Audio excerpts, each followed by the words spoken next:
And I'll send out the link too. Um,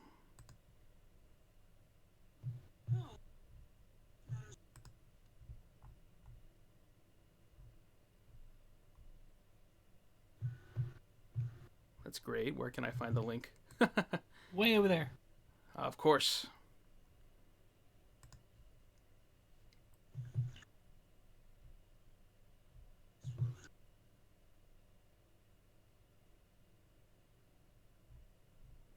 I'm trying to find the.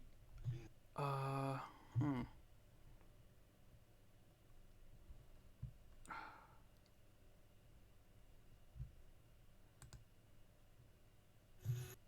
Ooh, that's a massive delay. Oh, on. You like 2 seconds ago you just said I'm trying to find the Oh well. I'm trying to find a good link to. Let me just go ahead and open this up.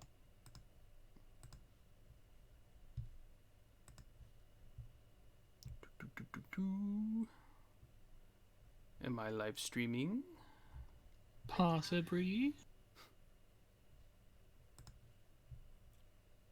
We got one person watching, which is Wow. probably you, but that's cool. Okay. Can I get the link? Nope. We'll get to Avengers Endgame in a second. Okay, here it is. I think. That's great. Can I...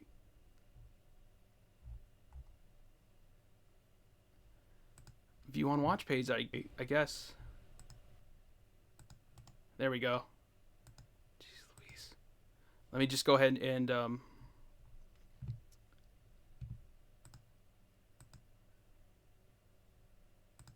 tweet that out. Hey Ricochet, if you want to tell the audience some fun facts about anything, go ahead and do that. Fun fact.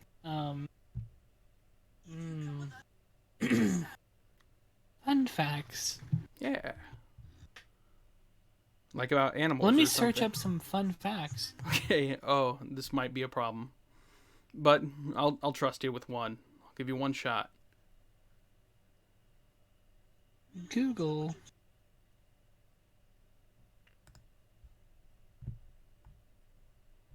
Fun factoids. I know how to work computers, guys.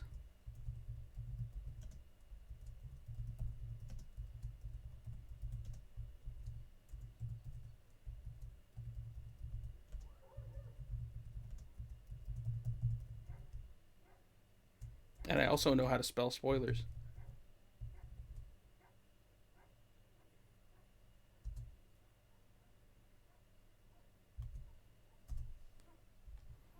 Apparently, banging your head against a wall for 1 hour burns 150 calories. Great. In Switzerland, it's illegal to own a guinea pig. Huh. That's really... I heard it was illegal to own hedgehogs in America for a while. I wonder why that is. Or why it was, or in some parts, I don't know. Pteronophobia is the fear of being tickled by feathers. Ah. Snakes predict earthquakes. That's cool.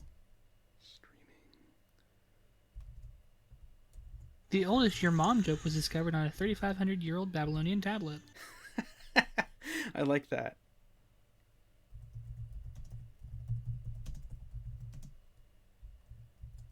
The 29th of May is officially Put a Pillow on Your Fridge Day.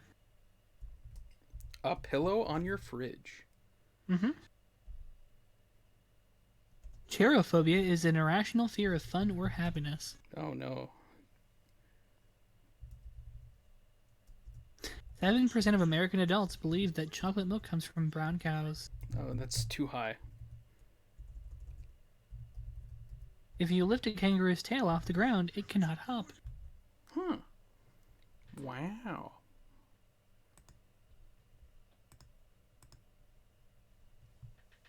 Whoosh. Ricochet says.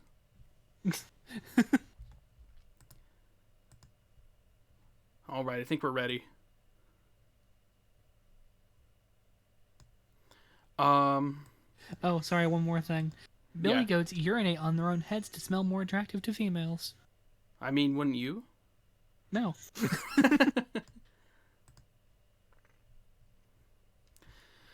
All right. Hello. Let me just move the mic a little bit. Ladies and gentlemen, and every other beautiful individual and entity, my name is Maximum Austin, and I'm joined by Ricochet Frame, a Twitch streamer and all-round goofball. And I guess today we're going to be talking about the spoilers. Just chat about Avengers Endgame, because this is really impromptu of myself to do this.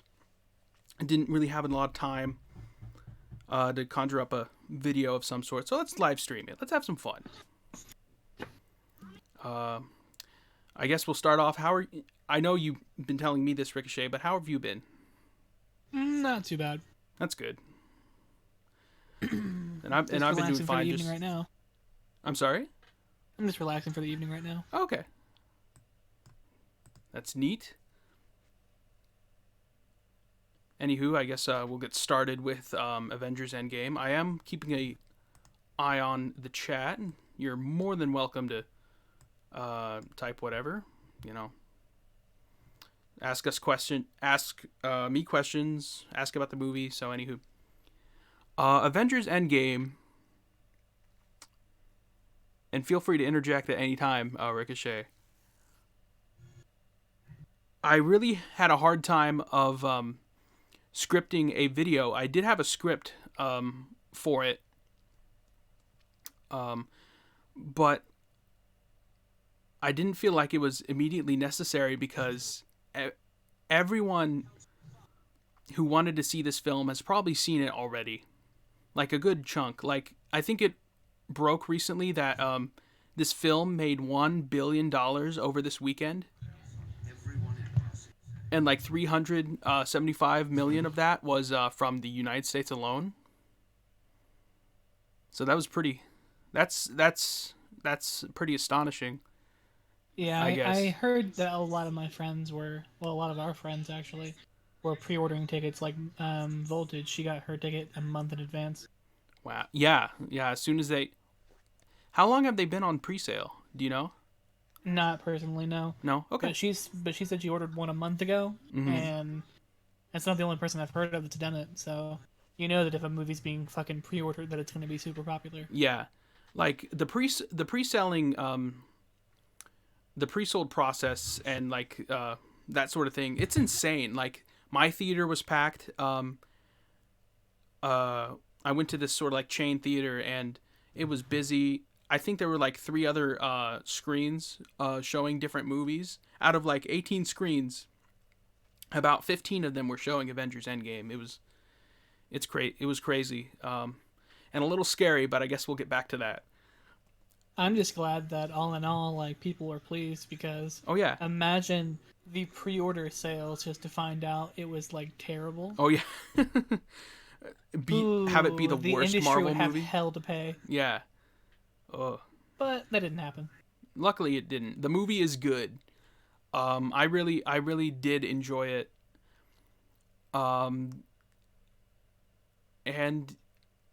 I don't specifically think it's the masterpiece that people are claiming it to be, but there's a lot of fun moments, and it's a really interesting capstone to like 11 years of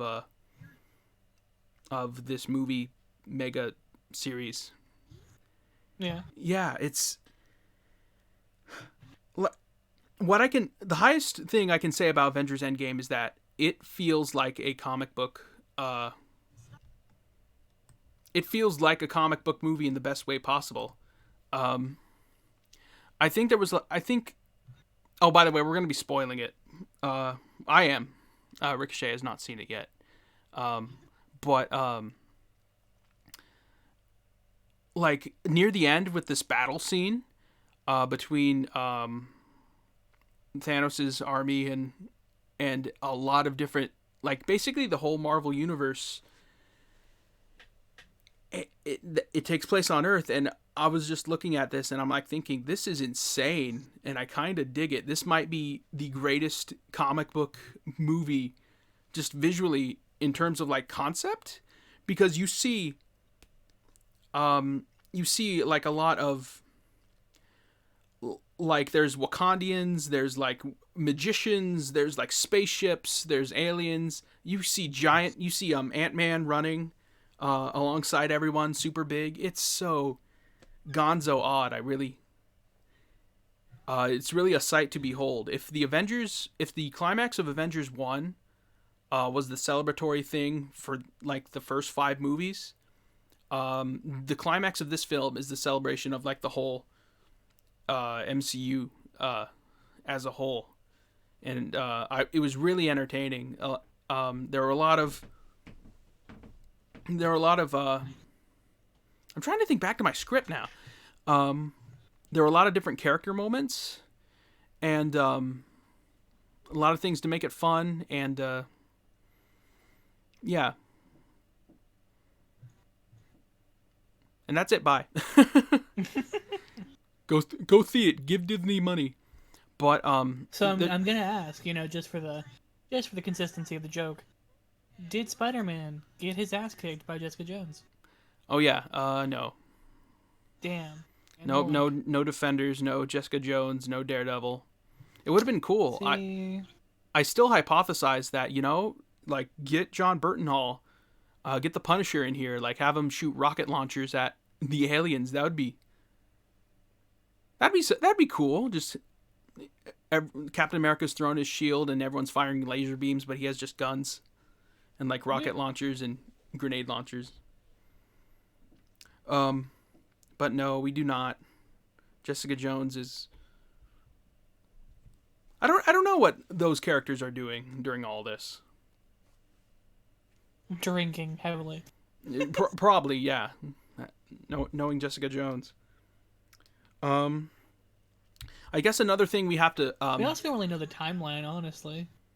What do you mean? The timeline in which, like, because isn't like the Netflix series with Jessica Jones? Isn't she like her portion of the story? Doesn't it take place like shortly before, or is it shortly after the first invasion? I don't know. I really need to see Avengers Endgame. I mean, of course I've seen that. I really need to see Jessica Jones. That's been on. We'll have to watch it together sometime. Yeah. Trying to figure out Google Chrome. But we have 4 people watching. Cool. I guess the other big revelation of this story is that, obviously, based on what I just said, they undo Thanos' snap, and to do that, they use time travel to do that. So it's a time travel movie. It's like they use the Ant-Man technology to sort of create like this device, and everyone goes back to like the periods of like the first Avengers film, the climax of that film, Thor: The Dark World, and the first Guardians of the Galaxy movie, and it's really entertaining to see the remaining characters go in and do these Back to the Future-esque shenanigans, and look at their counterparts and be like, oh, was I that fat? Or something along those lines. You do get a Captain America mirror match. That's neat. How does that go? It's really entertaining. Obviously, the Captain America of the past thinks it's the present Captain America is just Loki in disguise. So they fight, and it's really entertaining, and it's a reason. If you're gonna do time travel in an Avengers film, you might as well do that. And there's these little character moments and other things. Thor and Rocket go back to Asgard during Thor: The Dark World, and Thor gets a character moment, and even gets to reacquire Mjolnir from his past self. So that's a unique comic booky idea. I think Black Widow Hawkeye or Ronin or whatever. Nebula and War Machine, they go to outer space during the first Guardians of the Galaxy because they're trying to acquire all the Infinity Stones, because it's established very early on in the present, after Thanos used the Infinity Stones and bolted to this planet. He destroyed them a few weeks after. So obviously, we can't. The stones no longer exist. We can't use them to get reality back to normal. So so time travel is the key. Is a big plot device, and I feel that there's a lot of paradoxes that should be brought up, but they aren't. Like the film does a lot, and it doesn't really address the little paradoxes and little callbacks that it brings up, which I imagine is going to make some people, I don't know, furious, but it'll be fun to dissect, like, what does this mean and why didn't that happen and what, you know. So yeah, like in the Avengers, when Iron Man, Ant-Man, and Captain America go back to New York during the end of the first Avengers film, they botch up the attempt to get the Space Stone so badly that Loki escapes with it, and they have to go back to an earlier point in history to get it. So yeah, Tom Hiddleston's in the movie, and you don't. He's playing Loki, and he escapes with the Space Stone, and that's never addressed again. So it's a different, and they address early on that it's they address early on that it's not doing like the Back to the Future Terminator style time travel. It's its own unique brand of time travel. So I guess that's different, where it just changes, where it doesn't immediately change the present. It just, there's like branches that the characters cannot go to.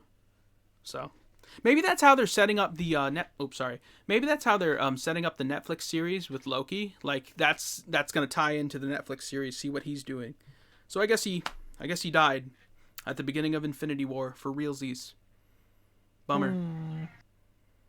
But Tom Hiddleston made that one Chinese hotel commercial, I think, so still get some good Tom Hiddleston.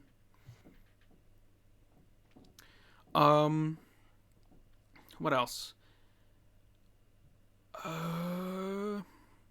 But during these sequences, it is sort of like something like Back to the Future, where there's all these conundrums, and there's these great there's these great moments of tension, in that, oh no, we can't have the two Captain Americas kill one another, or oh no, we can't have. That goes back to me saying that there should be a paradox that should have occurred, but it doesn't complicate things, so it makes sense when you see it. But obviously, we're here now talking about spoilers. But yeah, this film really does feel like the end of this 20 film story. It's it really ties up a lot of loose ends. And I think I really dug it. You know, it with the time travel elements and the battle at the very end, between past Thanos coming into the present, it really feels like the perfect, and other elements, it really feels like the perfect embodiment of like the comic book movie. It's just so gonzo odd and crazy that I kind of have to admire it just a little bit.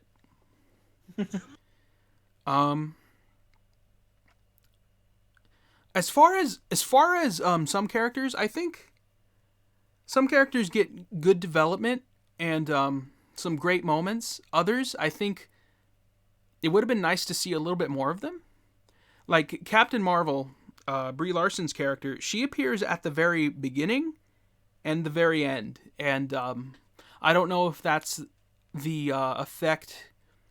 I don't know if that's Marvel thinking before the fact that Captain Marvel was going to be like a big hit worldwide, and they're thinking, oh, we don't have to put this character in, but it's fine, in all that much, excuse me, but it's cool.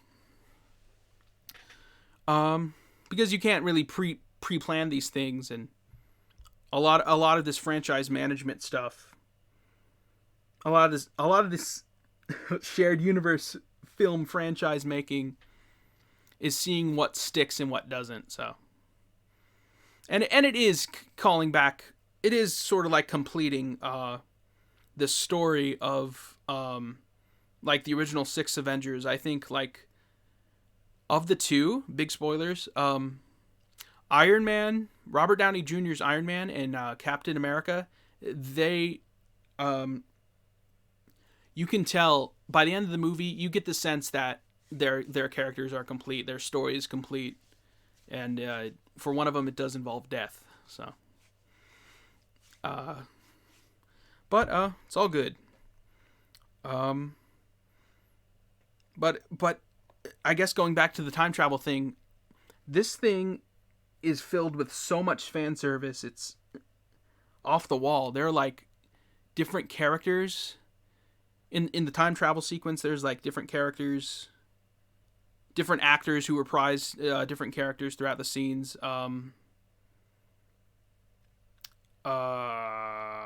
Like we see the actor who plays Tony's dad. When he and Captain America travel back to 1970 at that Shield base that was in the Captain America movies. I think Toby, I forget the actor's name, but a mad scientist that helps the Red Skull, he appears for a brief moment. It was just missing Howard the Duck, and it would have been just perfect. Do you think, Ricochet, let me see if he's still there. I'm still here. Oh, okay. Ricochet, do you think, well, What? I don't know. Do you think, from what I'm describing, do you think they could have added Howard the Duck somewhere?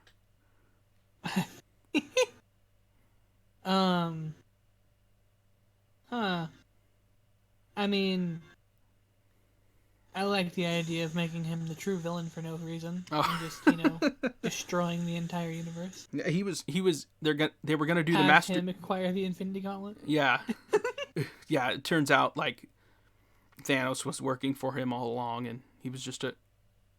I believe it. But no Howard the Duck. But yeah, it really is a treat for the fans if you've been following this Enterprise at any point in its now 11-year history. I don't know how much. I think you're going to get a good experience, even if you haven't been keeping up with all this nonsense. And maybe even so if you haven't seen Infinity War. It's still an entertaining movie. There's still like... The thing about these Marvel movies is that they feel like each film feels like a complete story, which is a really good thing that serialized fiction, especially serialized film, sort of needs to be. Like you can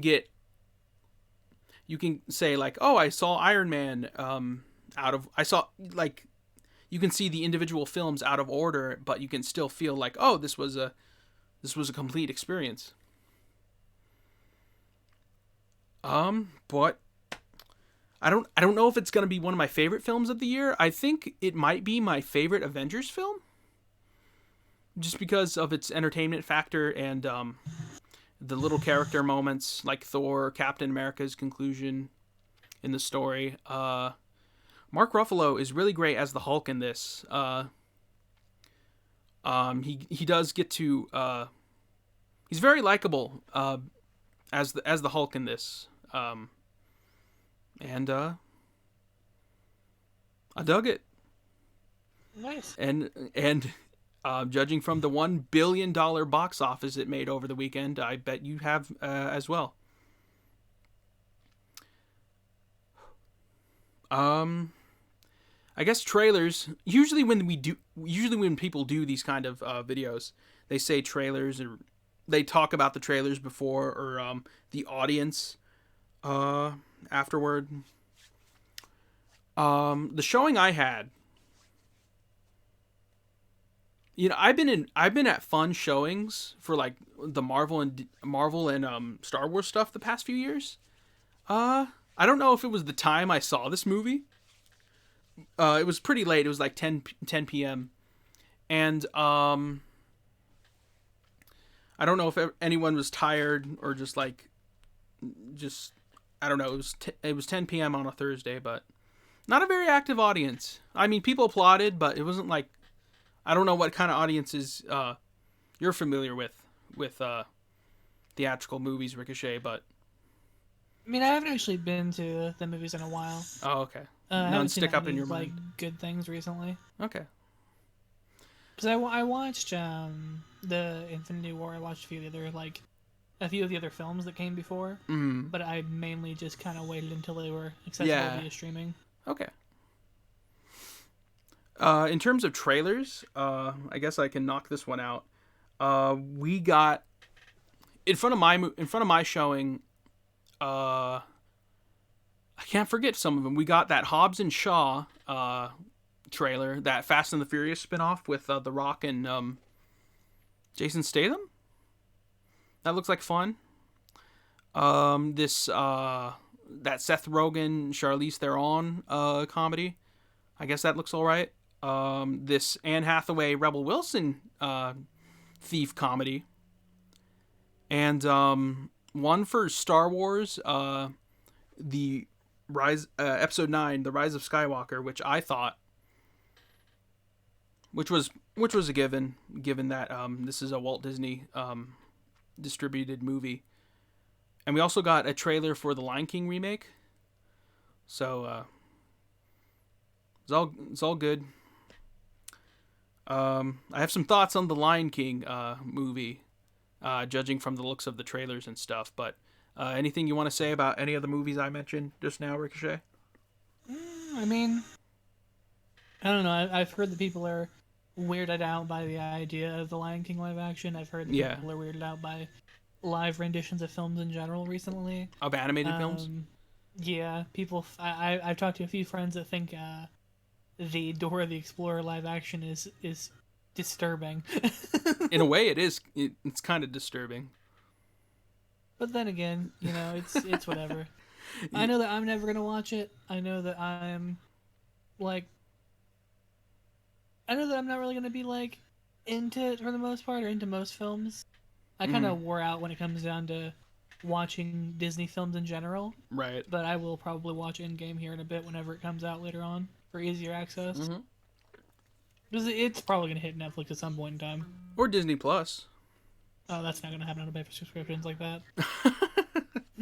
They have all the Disney is not worth subscription. Oh, okay. But they have all 30 seasons of The Simpsons on there, they announced. That's gross. That's gross, he says. I think I've watched 2 episodes of Simpsons fully, and I was just like, nah. Simpsons or nah. Well, anywho. Oh, and by the way, for those unaware, there's no post-credits scene, so nothing for Spider-Man Far From Home, nothing to tease in the credits, but just a cool send-off for the original 6 Avengers, or whomever's not going to come back, or whomever thinks they have enough money. So yeah, I guess that's it. Be right back. Yeah.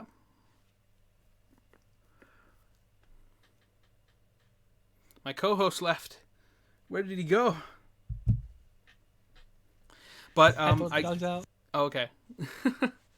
Well, we're gonna sign off. I guess I'll wait for him, but for this video, if you want to comment anywhere down below about your experience with Avengers Endgame, you're more than welcome to do that.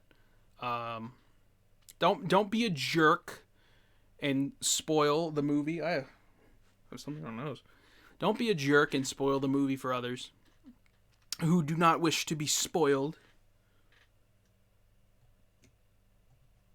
Because that's never a good thing. But yeah. I guess my social media is in the description below. This was pretty fun. I like doing this. I just need to find someone to talk to. And Ricochet's been great. He's cool. I'll be here. Okay, yeah. Even if it's just impromptu, like, hey, you want to stream with me? And he's like, sure. But it's all good. Anywho, any final thoughts, Ricochet? Other than that, just, hope you guys enjoy watching his content. He makes good shit, and yeah, no, it's okay. If you ever want to, kick back and relax for a stream one time when we're both playing games, we are both on Twitch. Yep. In his case, he streams some pretty good games here and there. I know for me, whenever I decide to stream, I play quote unquote to the best of my abilities. So feel free to hang out sometime, either YouTube wise or Twitch wise. Yep, I'll put Ricochet's social media in the link in the description later. If you want to check him out. He's super cool, super fun, super funny. Ooh, also, don't forget to get your Discord link in there too. I don't know if you've been doing that recently. Oh, I have not. Go ahead and get that put in there as well. That way you can have some people join in there and be like, hey, what up? We watch your shit. Oh, okay. I'll think about it. I probably shouldn't be cursing on your live streams because you can get demonetized. Oh, I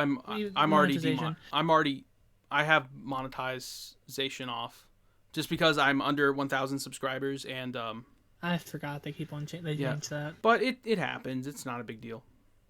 Cool. Anywho, as always, you ladies and gentlemen, keep being confident and you enjoy your day. And we'll see you later. Peace.